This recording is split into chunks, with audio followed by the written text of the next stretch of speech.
In Islamic scholarship, narcissism isn't usually discussed using the modern clinical term narcissistic personality disorder. Instead, it is addressed through the spiritual framework of Tazkiyah al-Nafs, purification of the soul.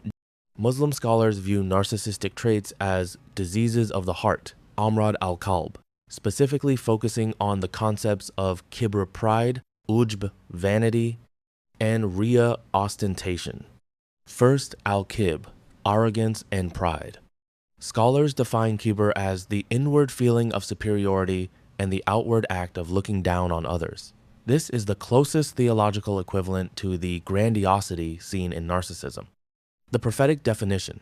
The Prophet Muhammad defined it clearly. Pride is disregarding the truth and looking down on people. Sahih Muslim. The scholarly view, Imam al-Ghazali, in his Ihya Ulum al-Din, argues that kibr is a veil that prevents a person from entering paradise because it involves competing with an attribute that belongs solely to God. Al-Mutakabir.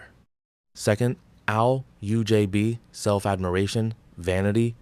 While kibr requires an audience to look down upon, Ujb is an internal state of being impressed by one's own virtues, intelligence, or deeds, forgetting that these are gifts from God. Internal narcissism. Scholars describe this as a silent destroyer. A person with ujb becomes self-sufficient in their own mind, leading them to stop seeking growth or forgiveness. The danger. Ibn al-Qayyim noted that ujub is often more dangerous than sin itself, because a sinner may eventually feel humble and repent, whereas a person blinded by self-admiration feels no need for change. Third, riya, ostentation and social validation. Modern narcissism often involves a desperate need for external validation.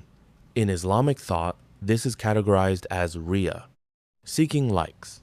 This is the act of performing good deeds or showing off qualities specifically to gain the praise of people rather than the pleasure of God.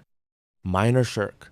It is often referred to as hidden shirk, associating partners with God because the individual is essentially worshiping their own image and the opinions of others. Comparison. Clinical narcissism versus Islamic scholarship. Feature clinical narcissism, NPD, Islamic scholarly view. Root cause trauma, upbringing, or genetics. Weakness of faith and rust on the heart. Key symptom, lack of empathy, kasawat al-qalb, hardness of the heart. Validation supply from others, riya, performing for people.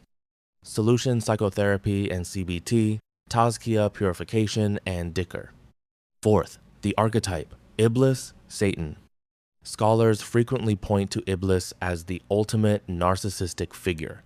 His downfall was not a lack of belief in God, but a refusal to submit due to his perceived superiority.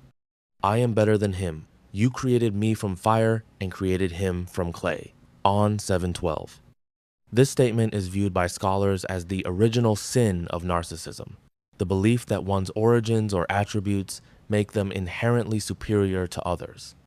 Fifth, the remedy, al-tawadu, humility. The primary cure, recommended by scholars like al-Ghazali, involves a two-pronged approach. Cognitive knowledge, recognizing one's own insignificance in the grand scale of the universe and acknowledging that all talents are on loan from the Creator. Behavioral, action, intentionally engaging in acts of service that lower the ego, such as performing menial tasks or serving those whom the person previously looked down upon.